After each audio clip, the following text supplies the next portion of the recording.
Livro O Toque de Midas, capítulo 3. Jesus era pobre? Um dos argumentos usados por aqueles que se opõem à ideia de prosperidade material para os cristãos é o de que Jesus foi pobre durante o tempo em que viveu na terra. Ressaltam que ele viveu na pobreza desde o seu nascimento, em um estábulo, tendo uma manjedoura por berço, durante seu ministério, quando não tinha onde morar, até ser crucificado e enterrado em um túmulo emprestado. A ideia da pobreza de Jesus é repetida com tanta frequência e ensinada por tanto tempo que a maioria das pessoas jamais parou para questioná-la e verificar se é biblicamente válida. Isso não faz com que ela seja correta. Na verdade, acredito que essa aceitação comum é totalmente contrária aos claros ensinamentos das Escrituras. A verdade é que Jesus definitivamente não teve uma vida deficiente, pouco fértil, improdutiva, digna de pena, irregular, com poucos recursos, insuficiente, desprotegido, infeliz. Todos esses termos são usados para definir a palavra pobre. Na noite em que Jesus nasceu, José e Maria precisaram abrigar-se em um estábulo.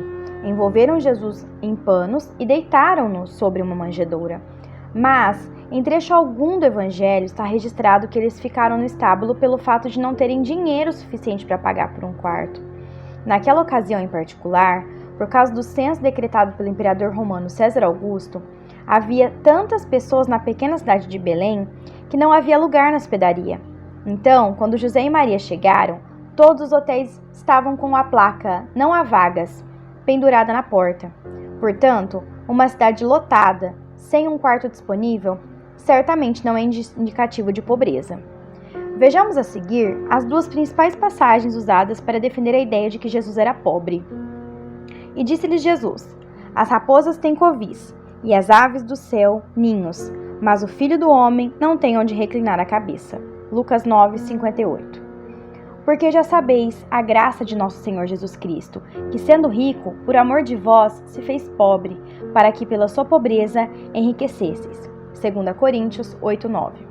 A interpretação do versículo de Lucas é geralmente de que Jesus teve uma vida tão pobre que jamais possuiu uma casa ou teve um lugar onde ficar após ter iniciado seu ministério na terra.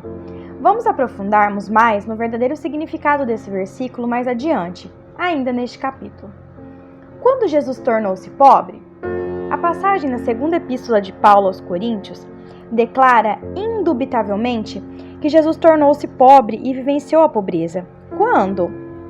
Durante toda a sua vida terrena? Durante os anos de seu ministério? Exatamente quando Jesus se tornou pobre? Gostaria de lembrar a você de que Jesus não foi um homem pobre durante os 33 anos de sua existência terrena, inclusive durante os 3 anos de seu ministério.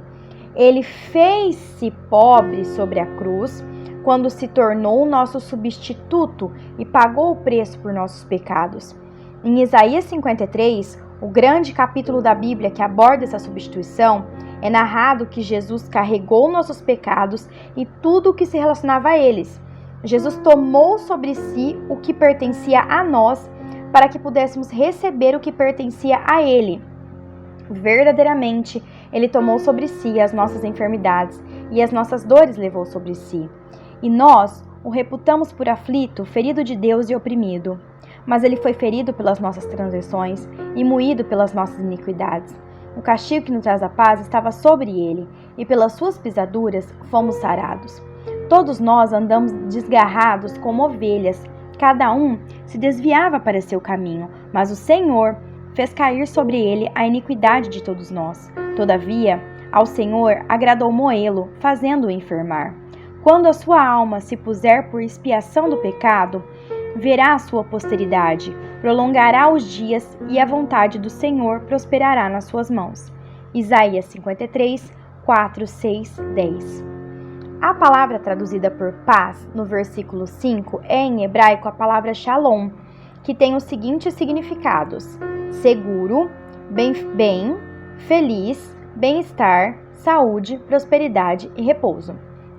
Essa passagem fala-nos que Deus permitiu que Jesus carregasse nossas dores e iniquidades para que, pelo seu sofrimento, recebêssemos cura, paz, segurança, bem-estar, felicidade, descanso e prosperidade.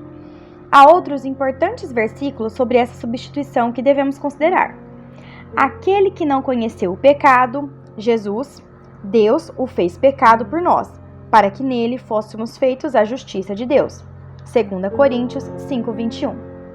Cristo nos resgatou da maldição da lei, fazendo-se maldição por nós, porque está escrito: maldito todo aquele que for pendurado no madeiro, para que a bênção de Abraão chegasse aos gentios por Jesus Cristo e para que pela fé nós recebamos as promessas do Espírito. Gálatas 3, 13 e 14. No Calvário, Cristo tomou nossas dores para nos dar saúde. Ele foi feito pecado para que fôssemos feitos justiça de Deus. Ele fez-se maldição para que pudéssemos receber a bênção.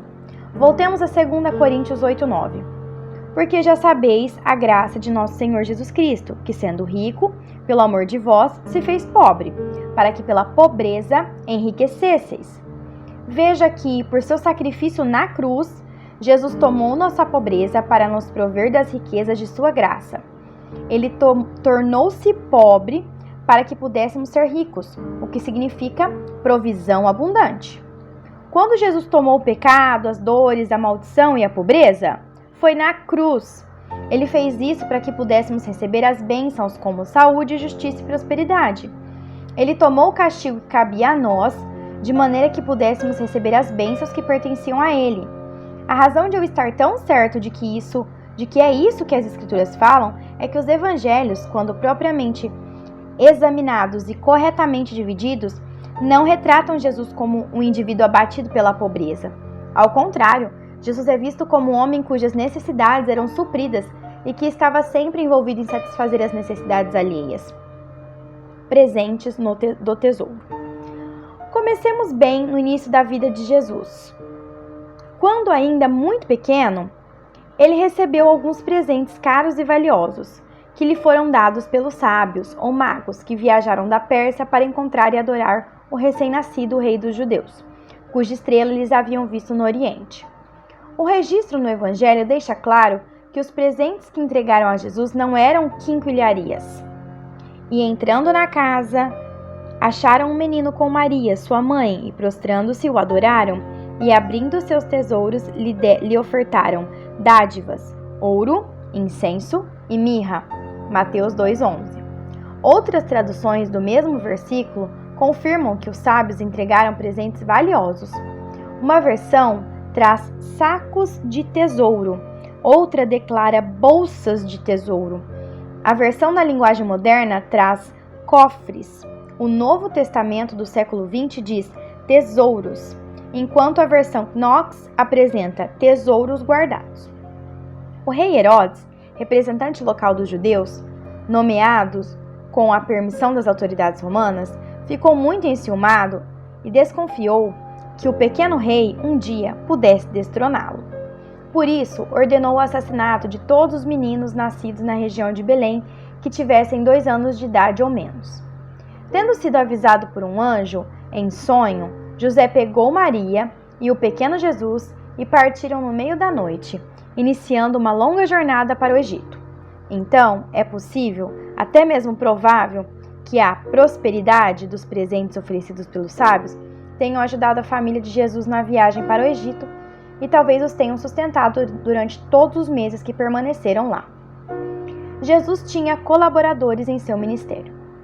Quando Jesus iniciou seu ministério público, ele chamou 12 discípulos para seguirem com ele. Por 3 anos, ele e seu pequeno grupo viajaram por toda a Palestina, Galileia, desceram o Rio Jordão para as colinas de Judeia e subiram a Jerusalém. Mesmo naqueles dias, quando viajar significava caminhar ou montar sobre um animal, às vezes, dormir a céu aberto, buscar abrigo em casa de amigos e manter tantas pessoas na estrada, o gasto devia ser considerável. A alimentação e roupas para 12 ou mais pessoas, dia após dia, semana após semana, exigiam que Jesus tivesse dinheiro suficiente para as provisões. De onde vinha o dinheiro? A Bíblia nos diz que Jesus tinha parceiros de ministério que o ajudavam a prover o seu sustento. E aconteceu, depois disso, que andava de cidade em cidade e de aldeia em aldeia, pregando e anunciando o evangelho do reino. E os 12 iam com ele, e também algumas mulheres que haviam sido curadas de espíritos malignos e de enfermidades. Maria, chamada Madalena, da qual saíram 7 demônios, e Joana, mulher de Cusa, procurador de Herodes, e Susana, e muitas outras que serviam com suas fazendas. Lucas 8, de 1 a 3. Veja como o versículo 3 aparece em algumas versões. Almeida, revista e atualizada, declara: as quais lhe prestavam assistência com os seus bens. A Bíblia Viva apresenta: contribuindo com seus recursos próprios para o sustento de Jesus e seus discípulos. A Nova Versão Internacional traz: essas mulheres ajudavam a sustentá-los com os seus bens. Isso faz parecer que Jesus e seus discípulos eram um bando de pobres e necessitados, viajantes com as mãos estendidas como mendigos? É claro que não. Suas necessidades eram satisfeitas pela generosidade de vários parceiros que, fiel e constantemente, proviam o ministério de Jesus. Jesus era um sem-teto? Ao contrário do que tradicionalmente se pensa, Jesus tinha uma residência fixa. A passagem mais frequentemente citada pelas pessoas, na tentativa de provar que Jesus jamais teve uma moradia, está em Lucas, capítulo 9. Leiamos todos os versículos relacionados ao contexto. Aproximando-se o tempo em que seria levado aos céus, Jesus partiu resolutamente em direção a Jerusalém e enviou mensageiros à sua frente. Indo estes, entraram num povoado samaritano para lhe fazer os preparativos. Mas o povo dali não o recebeu porque se notava que ele se dirigia para Jerusalém. Ao verem isso, os discípulos Tiago e João perguntaram: Senhor, queres que façamos cair fogo do céu para destruí-los? Mas Jesus, voltando-se, os repreendeu, dizendo: vocês não sabem de que espécie de espírito vocês são? Pois o Filho do Homem não veio para destruir a vida dos homens, mas para salvá-los. E foram para outro povoado. Quando andavam pelo caminho, um homem lhe disse: eu te seguirei por onde quer que fores. Jesus respondeu: as raposas têm suas tocas, e as aves do céu têm seus ninhos, mas o Filho do Homem não tem onde repousar a cabeça. Lucas 9, dos 51 ao 58, NVI. Lendo no contexto, podemos ver que, no versículo 58, Jesus estava simplesmente dizendo: neste momento de minha vida, estou em trânsito. Continuarei meu caminho para cumprir minha missão. Não permanecerei na terra, estou prestes a ser levado para o céu. Note que existem outras passagens que parecem indicar que Jesus não tinha uma casa ou lar terreno. Quando Jesus ouviu que João tinha sido preso, voltou para a Galileia. Saindo de Nazaré, foi viver em Cafarnaum, que fica junto ao mar, na região de Zebulon e Naftali. Mateus 4, 12 e 13, NVI. A versão Williams apresenta no versículo 13: mas saiu de Nazaré e fez sua casa em Cafarnaum. A versão West traz o mesmo versículo como: e tendo abandonado Nazaré, ele estabeleceu sua casa permanente em Cafarnaum. Agora vejamos Mateus 9:1, NVI, que diz: entrando Jesus num barco, atravessou o mar e foi para a sua cidade. A versão Williams traduz esse versículo assim: e ele entrou no barco e atravessou para o outro lado e foi até a sua cidade de origem. A versão West diz: e, estando a bordo do barco, ele atravessou e entrou na sua própria cidade. Como alguém pode ir para a sua cidade, a menos que more lá? E como morar lá, a menos que tenha um lugar para viver? Em Marcos 2:1, NVI, também há um trecho muito interessante. Poucos dias depois, tendo Jesus entrado novamente em Cafarnaum, o povo ouviu falar que ele estava em casa. Na tradução Williams, vemos esse versículo assim: depois de alguns dias, ele voltou a Cafarnaum e foi dito que ele estava em casa. A versão West diz: e tendo entrado novamente em Cafarnaum, após alguns dias, ouviu-se que ele estava em casa. Jesus não poderia estar em casa, ou não se poderia dizer que ele estava em casa se não tivesse uma. O argumento de que Jesus não tinha uma casa não pode ser usado como prova de pobreza, porque as Escrituras indicam que ele, na verdade, tinha um lar. Pescando ouro. Há outros indicativos bíblicos de que Jesus não teve uma vida de pobreza absoluta. Por exemplo, quando era necessário, o poder de Deus operava milagrosamente por intermédio de Jesus para satisfazer a necessidade dele e a dos outros. Tendo eles chegado a Cafarnaum, dirigiam-se a Pedro os que cobravam o imposto das 2 dracmas e perguntaram: Não paga o vosso mestre as 2 dracmas? Sim, respondeu ele. Ao entrar Pedro em casa, Jesus se lhe antecipou dizendo: Simão, que te parece? De quem cobram os reis da terra impostos ou tributo?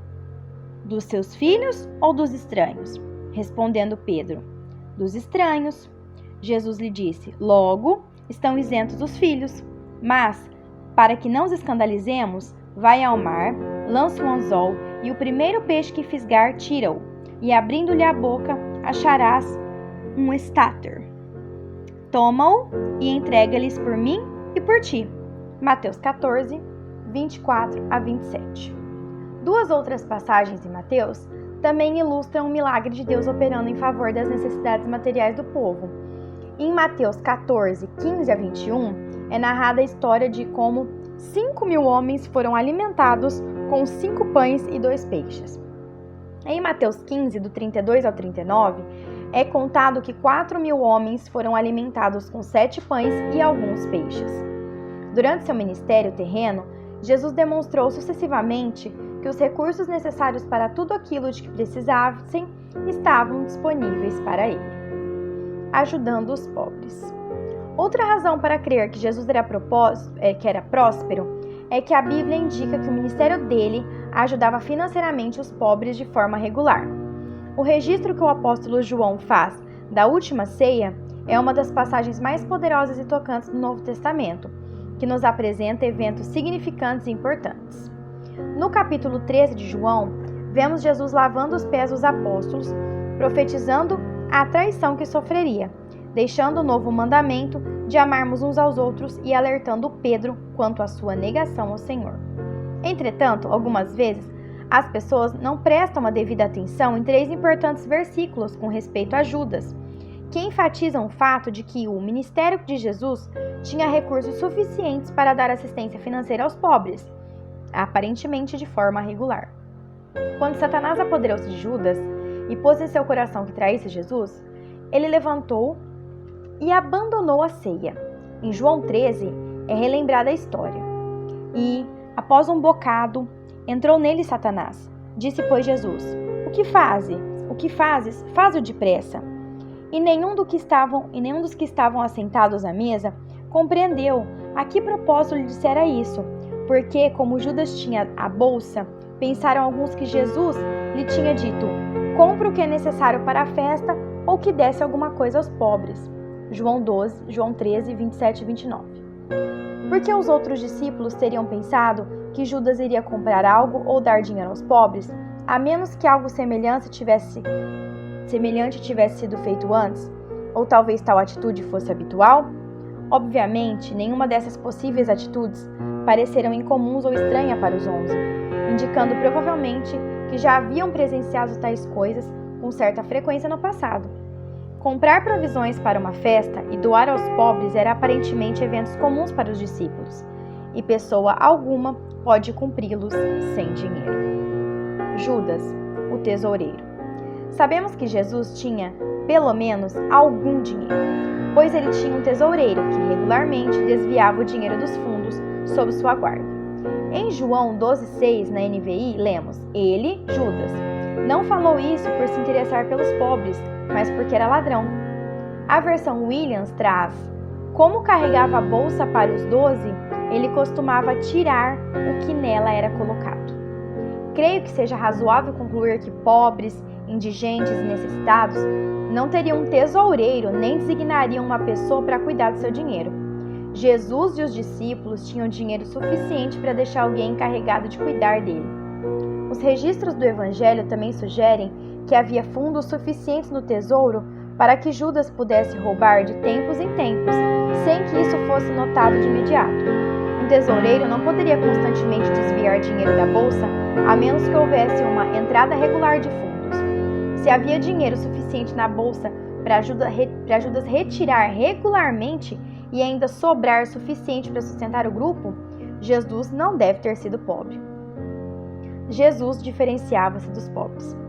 Durante uma visita à casa de Lázaro, Marta e Maria, em Betânia, Jesus falou aos convidados à ceia: Pois os pobres vocês sempre terão consigo, mas a mim vocês nem sempre terão. João 12:8 NVI. Repare que Jesus não chamou a si mesmo de pobre. Ele fez uma clara distinção entre os pobres e ele. Algumas pessoas erroneamente pensam que, como esta afirmação, Jesus disse que ajudar os pobres não é importante. No entanto, a referência do Antigo Testamento que ele cita indica claramente que não foi isso que ele quis dizer. Em Deuteronômio 15:11 NVI é dito: sempre haverá pobres na terra, portanto, eu lhe ordeno que abra o coração para o seu irmão israelita, tanto para o pobre como para o necessitado da sua terra. Na verdade, Jesus estava dizendo: sempre existirão pessoas pobres necessitando de ajuda, e vocês devem ajudá-las o quanto puderem. Mas eu estarei aqui apenas por pouco tempo, e essa mulher, que ungira seus pés com uma essência cara, tirou vantagem de uma situação muito limitada. Vocês sempre terão oportunidades para ajudar os pobres, mas eu não estarei com vocês por muito tempo. A questão é que Jesus não se identifica com um dos pobres. Ele não disse sempre haverá pobres como eu. Em vez disso, fez uma distinção clara entre os pobres e ele. Perfume caro. Encontramos outra indicação bíblica de que Jesus não era pobre, pois foi quem menos se incomodou com o fato de um perfume que custara o salário de um ano ter sido usado para ungir seus pés. Examinemos a história mencionada no Evangelho de João. 6 dias antes da Páscoa, Jesus chegou a Betânia, onde vivia Lázaro, a quem ressuscitara dos mortos. Ali, prepararam um jantar para Jesus. Marta servia enquanto Lázaro estava à mesa com ele. Então Maria pegou um frasco de nardo puro, que era um perfume caro, derramou sobre os pés de Jesus e os enxugou com seus cabelos. E a casa encheu-se com uma fragrância de perfume. Mas um dos seus discípulos, Judas Iscariotes, que mais tarde iria traí-lo, fez uma objeção. Por que este perfume não foi vendido e o dinheiro dado aos pobres? Seriam 300 denários. Ele não falou isso por se interessar pelos pobres, mas porque era ladrão. Sendo responsável pela bolsa de dinheiro, costumava tirar o que nela era colocado. Respondeu Jesus: deixa em paz, que o guarde para o dia do meu sepultamento. Pois os pobres vocês sempre terão, mas a mim vocês nem sempre terão. João 12, do 1 ao 8. Um homem pobre que não estivesse acostumado a possuir coisa alguma, provavelmente não teria uma atitude tranquila ao ver o salário de um ano ser derramado sobre seus pés. Mas Jesus não ficou intimidado, constrangido, nem levemente desconfortável com relação ao valor do perfume que Maria usou para ungir seus pés. Por quê? Considere quem Jesus realmente era. Jesus era e é o Criador deste mundo. O Evangelho de João declara: todas as coisas foram feitas por ele, e sem ele nada do que foi feito se fez. João 1:3. Em Colossenses 1:16 é proclamado: porque nele foram criadas todas as coisas que há nos céus e na terra, visíveis e invisíveis, sejam tronos, sejam dominações, sejam principados, sejam potestades, tudo foi criado por ele, para ele. Agora, consideremos o lar real de Jesus, o lugar que ele criou para si e, eventualmente, para nós também habitarmos. Lembre-se, todos se empenham em fazer de seu lar um lugar que combine com o seu gosto, que seja confortável de viver. O lar de Jesus foi descrito para nós em Apocalipse. Ele me levou no Espírito a um grande e alto monte e mostrou-me a cidade santa, Jerusalém, que descia dos céus, da parte de Deus. Ela resplandecia com a glória de Deus e o seu brilho era como de uma joia muito preciosa, como jaspe, clara como cristal. Tinha um grande e alto muro, com 12 portas e 12 anjos junto às portas. Nas portas estavam escritos os nomes das 12 tribos de Israel. O muro era feito de jaspe e a cidade era de ouro puro, semelhante ao vidro puro. Os fundamentos dos muros da cidade eram ornamentados com toda sorte de pedras preciosas. O primeiro fundamento era ornamentado com jaspe, o segundo com safira, o terceiro com calcedônia, o quarto com esmeralda. As 12 portas eram 12 pérolas, cada porta feita de uma única pérola. A rua principal da cidade era de ouro puro, como vidro transparente. Apocalipse 21, 10 ao 12, 18, 19, 21, NVI. Quem poderia projetar e criar um lugar tão magnífico para morar? O Salmo 24:10 nos dá a resposta. Quem é este Rei da Glória? O Senhor dos Exércitos. Ele é o Rei da Glória. Vejamos algumas passagens bíblicas que nos ajudam a ter uma noção da majestade e do poder de Deus. Lembre-se, se tais coisas são ditas de Deus, elas também pertencem a Jesus. Em João 10:30 é dito: Eu, Jesus, e o Pai somos um. E em João 14:9, quem me vê a mim, vê o Pai. Melquisedeque referiu-se a Deus como Deus Altíssimo, o possuidor dos céus e da terra. Gênesis 14:19. Moisés disse: a terra é do Senhor. Êxodo 9:29. Josué afirmou que Deus é o Senhor de toda a terra. Josué 3:11. O rei Davi declarou: Teus, ó Senhor, são a grandeza, o poder, a glória, a majestade e o esplendor, pois tudo o que há nos céus e na terra é teu. Teu, ó Senhor, é o reino, tu estás acima de tudo. A riqueza e a honra vêm de ti. Tu dominas sobre todas as coisas. Nas tuas mãos estão a força e o poder para exaltar e dar força a todos. 1 Crônicas 29:11-12 NVI. Deus, falando de si mesmo para Jó, afirmou: Quem primeiro me deu alguma coisa que eu lhe deva pagar? Tudo que há debaixo dos céus me pertence. Jó 41:11 NVI. O salmista Davi declarou: Do Senhor é a terra e a sua plenitude, o mundo e aqueles que neles habitam. Salmos 24:1. Davi também diz: Cheia está a terra das tuas riquezas. Salmos 104:24c. O Senhor fala de si mesmo: Porque meu é todo animal da selva e as alimárias sobre milhares de montanhas. Conheço todas as aves dos montes, e minhas são todas as feras do campo. Se eu tivesse fome, não te diria, pois meu é o mundo e a sua plenitude. Salmos 50:10-12. Deus fala a Isaías: Assim diz o Senhor: O céu é o meu trono, e a terra o escabelo dos meus pés. Isaías 66:1a. Por intermédio de Ageu, o Senhor declarou: Minha é a prata e meu é o ouro, diz o Senhor dos Exércitos. Ageu 2:8. Zacarias refere-se a Deus como o Senhor de toda a terra. Zacarias 4:14 e 6:5. O apóstolo Paulo afirma em 1 Coríntios 10, porque a terra é do Senhor e toda a sua plenitude. 1 Coríntios 10, 26 e 28. Acerca de Jesus, Paulo afirma em Filipenses que, sendo em forma de Deus, não teve por usurpação ser igual a Deus, mas aniquilou-se a si mesmo, tomando a forma de servo, fazendo-se semelhante aos homens e, achado na forma de homem, humilhou-se a si mesmo, sendo obediente até a morte e morte de cruz. Pelo que também Deus o exaltou sobrenaturalmente e lhe deu um nome que é sobre todo nome, para que ao nome de Jesus se dobre todo o joelho do que estão nos céus e na terra e debaixo da terra, e toda língua confesse que Jesus é o Senhor, para a glória de Deus Pai. Filipenses 2, 6-11. Jesus estava com o Pai na criação e vivia no céu com o Pai e os anjos. Em Apocalipse 21:21, está registrado que as ruas do céu são de ouro puro. Ouro para Jesus é o mesmo que asfalto para nós.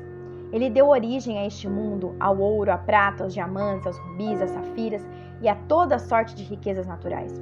O gado sobre milhares de colinas lhe pertence. Ele criou tudo. Não nos surpreende que ele não se tenha abalado com um pouco de perfume derramado sobre seus pés. Jesus jamais deixou faltar coisa alguma. No final do ministério terreno de Jesus, seus discípulos testificaram que ele jamais permitiu que faltasse algo. Então Jesus lhes perguntou: Quando eu os enviei sem bolsa, saco de viagem ou sandálias, faltou-lhes alguma coisa? Nada, responderam eles. Lucas 22:35 NVI. Se os discípulos testemunharam que nada lhes faltou enquanto cumpriam suas atribuições ministeriais, podemos concluir que tiveram suprimento completo e provisões abundantes. No mínimo, eles tiveram o dispensável e adequado para suas necessidades, e isso não é ser pobre. Jesus vestia boas roupas. Quando Jesus foi crucificado, suas roupas estavam suficientemente boas para os soldados dividirem entre si e sortearem o seu manto. Tendo, pois, os soldados crucificados a Jesus, tomaram as suas vestes e fizeram 4 partes. Para cada soldado uma parte, e também a túnica. A túnica, porém, tecida toda de alto a baixo, não tinha costura. Disseram, pois, uns aos outros: não a rasguemos, mas lancemos sorte sobre ela, para ver de quem será. Isso foi assim para que se cumprisse a escritura que diz: dividiram entre si as minhas vestes, e sobre a minha túnica lançaram sortes. Os soldados, pois, fizeram essas coisas. João 19, 23 e 24. Iriam os soldados romanos sortear os trapos rasgados de um mendigo? Ou as roupas gastas e surradas de um homem pobre? É claro que não. Jesus era pobre ou próspero? Voltemos à nossa pergunta original. Eu acredito que a Bíblia aborda esse assunto detalhadamente e oferece-nos uma resposta clara e incontestável. Com base nos versículos analisados neste capítulo, você acha que Jesus continua com a definição da palavra pobre? Em outras palavras, você acha que Jesus era indigente, pobre, necessitado, destituído de bens materiais, frágil, desprezado, digno de pena ou compaixão, inferior, insuficiente, incapaz de manter-se? Por outro lado, consideremos as definições da palavra próspero, caracterizado por sucesso financeiro, em boa situação financeira, abastado, propício, favorável, vigoroso, bem-sucedido, saudável. Quais definições melhor escrevem Jesus bíblico? Vamos rever as informações que temos de Jesus na palavra de Deus. Quando criança, Jesus recebeu de presente incenso, ouro e mirra. Ele tinha muitos companheiros que davam suporte financeiro constante ao seu ministério. A Bíblia indica que Jesus tinha residência. Quando necessário, o poder miraculoso de Deus operava por intermédio de Jesus para que suas necessidades e as de seus discípulos fossem preenchidas. A Bíblia indica que o ministério de Jesus dava assistência regular aos pobres. Jesus tinha um tesoureiro que com frequência desviava dinheiro dos fundos a ele confiados. Jesus distinguia-se dos pobres. Jesus não se abalou nem um pouco quando ungiram seus pés com perfume que havia custado o salário de um ano. O testemunho de Jesus aos seus discípulos, ao término do seu ministério terreno, foi de que nada lhes havia faltado. Quando Jesus foi crucificado, suas roupas estavam boas o bastante para que os soldados sorteassem entre si. Creio que esses fatos bíblicos são provas incontestáveis de que Jesus não era pobre, mas um homem próspero. Agora, não ensinou que ele tenha vivido de forma extravagante e luxuosa. Isso não teria sido prático para ele. Mas Jesus não passou necessidade durante sua vida na terra e estava apto a fazer o que Deus lhe pedisse. A prosperidade de Jesus não nos deveria surpreender. A antiga aliança prometia prosperidade para aqueles que caminhassem segundo a vontade de Deus.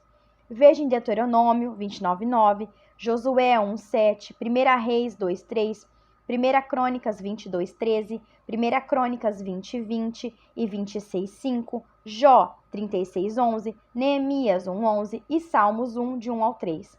Vocês acham que Jesus preencheu o requisito de andar segundo a vontade de Deus? É claro que sim. Ele declarou em João 6:38, porque eu desci dos céus não para fazer a minha vontade, mas a vontade daquele que me enviou. Vocês acham que Deus manteve a sua palavra e abençoou Jesus porque ele seguia a vontade do Pai? Perfeitamente. Em Números 23:19 é dito: Deus não é homem para que minta, nem filho do homem para que se arrependa. Porventura, diria ele e não faria? Ou falaria e não confirmaria? Jesus não era pobre. Ele andou em prosperidade conforme a aliança de Deus com Abraão.